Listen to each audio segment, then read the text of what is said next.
Hi, good evening, folks. Welcome to another episode of Targeting the Youth. This is a video on the channel that discusses and talks about the current Buffalo Sabres, 25 years old and younger.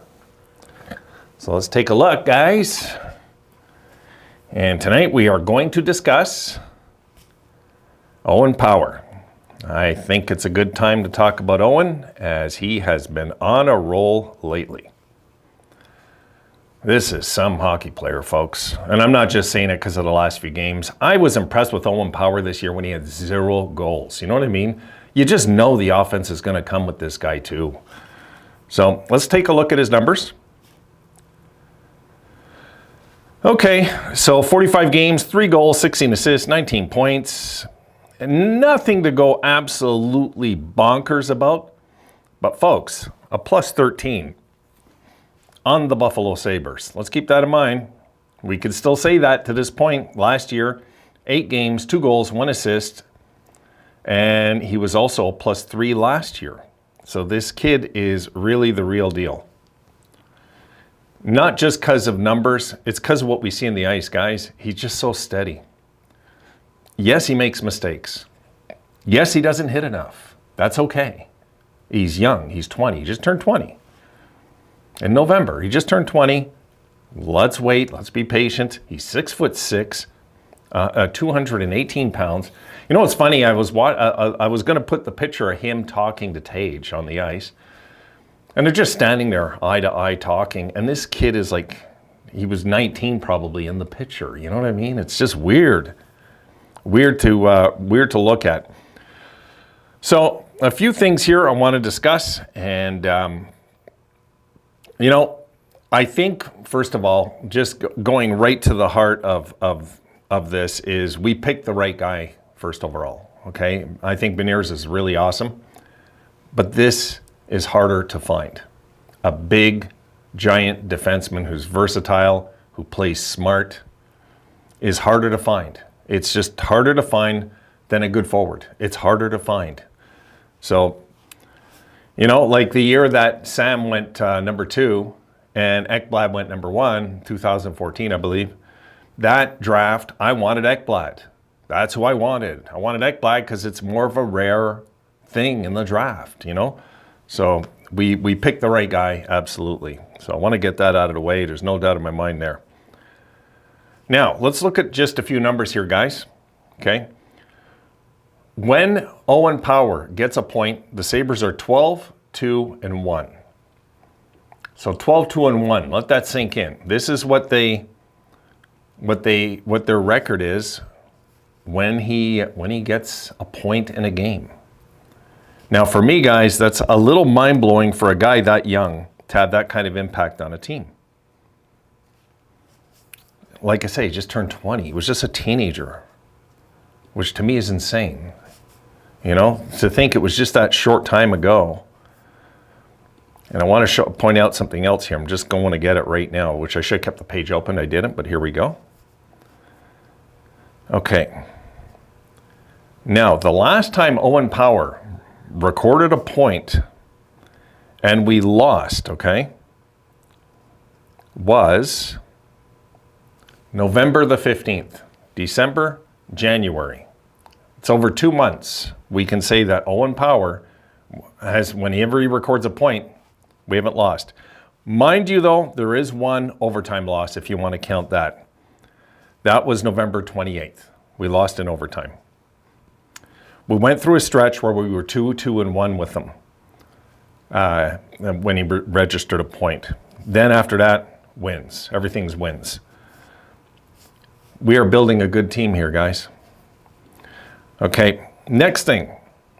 11 games. This I found an important stat too. For me, is the plus minus. In 11 games, he's a +2 or better, which leads all blue liners with Rasmus Dahlin. They're both 11 games in this department. 11 games, he is a +2 or better this season. And that's pretty impressive when you consider how much Dahlin had to suffer to get where he's getting now with the plus minus in his career, right? Owen Power just seems to have walked into the NHL at the right time, on the right team, the right attitude and everything, and is ready to do what he's got to do to make this team better, you know? And another stat, an important one too, 34 out of 45 games, he has not registered a hit. So what does that mean? To me, it just means he's young, and Granato is not focusing on that with him. Granato is telling him, go out there and skate. Skate and do your thing, play your game.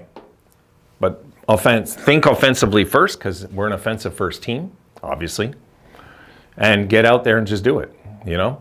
And when it comes to blue liners and hits when they're young like this, I don't really panic. Because I watch the way he plays defensively. You know, that's a whole other thing. And he is very smart defensively. Yes, he's made some mistakes, but who hasn't on this team? You know, we've been mistake prone for a very long time. But this year, they're kind of settling in, the kids. They're kind of, they don't feel, put it this way, I think Granato's started a coaching atmosphere where the kids can go out and not feel stressed if they make mistakes. It's like reset, get out there, don't do it next shift. That's it. And for me, folks, that's everything, because you know what? That's less stress. The kids can just go out and play their game. And a guy like him, he's only going to get bigger, stronger, and more physical as his years get bigger and bigger. Let's not forget, you know, guys like Lidstrom, how they hit their peak in their 30s. I can't imagine what Owen Power is going to be when he's 25 or 26, folks. I really can't imagine. He's this good already. He is this good already. He has this much of an impact already on our team when we're not even a playoff team yet. We're 12-2-1 with him when he gets a point.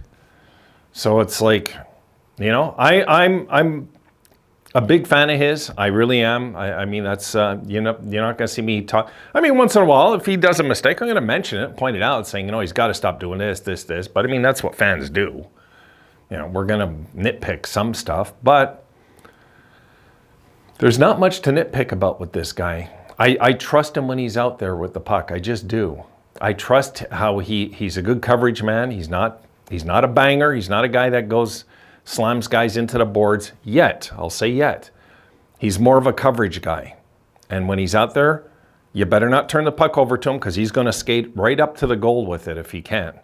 He's not scared to go to the net either, this guy. So this is another real deal, guys, that we have. Is another stud that we're going to have to pay. Like, we're going to have to pay. And I don't know how much he's going to command eventually. This is why I was talking about in the last video. We got to have to be really careful with the cash, because we want to keep all these guys eventually, you know? We do. We can afford to get one more guy, I'd say, on this team about $5 million. Somewhere in that ballpark. You know, I'm going to talk about that in the next video. But there is a growing brotherhood on this team. You can just feel it. You seen how happy they were when he got the goal? You seen how happy the whole team was? It wasn't that they won only. It was they were so happy for him to break the goose egg, because you could tell, 4 or 5 or 6 games even heading into that game, you seen Power. He's taking weak wrist shots. He was just trying anything to get a goal. Anything. He was trying and trying and trying, couldn't score a goal. He was snake bitten. I think he even hit a post or two. You know, I'm really excited about this kid. I think most of you probably are too. Do we have here, I'll leave you with this one, guys. What do you think? Do we have a future Norris Trophy winner in Owen Power? To me, shows all the signs of a big, strong, steady defenseman. You know, there was a guy, many of you don't know, his name was Rick Green in the 80s. And Rick Green got in that big trade in Montreal, that Langway went over to Washington, and then Washington became a powerhouse from that point on. But they got back Rick Green, and Rick Green looked like this big, lanky, slow guy. But my goodness, when he was out on the ice, folks, he didn't make mistakes. He covered his area. And he was just one of those defensemen. And this is the whole difference is with Owen Power, is he has the offensive flair too. But he reminds me of Rick Green the way he covers. So maybe you folks that seen Rick Green in the 80s might know who I'm talking about, remember. He reminds me of that kind of defenseman. He doesn't look super, super fast some nights, but he knows how to cover his area. And when he makes a mistake, it's usually because he was too aggressive, and it's a young mistake, right? That's all it is. So I think we got a great one here, guys. All right, see you in the next one.